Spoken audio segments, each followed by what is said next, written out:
किया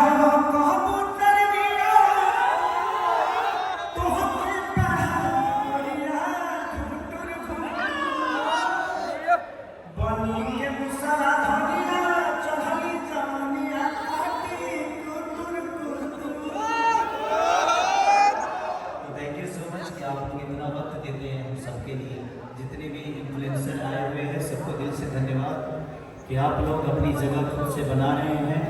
हमारी शुभकामना है सबके साथ कि आप लोग बेहतर करिए और बेहतर दिशा में अपने आप पे मेहनत करिए।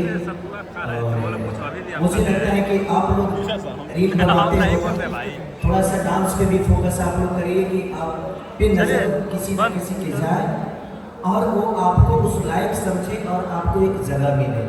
सिर्फ रील बनाने से 30 सेकंड नाचने से आप 30 घंटे लोगों का मनोरंजन नहीं करा सकते। तो प्रयास करिए कि 30 घंटे नाचिए ताकि आपको 30 दिन दुनिया बहुत प्यार से देखे और आपकी एक जगह तय करे कि आप इस जगह के लायक हैं।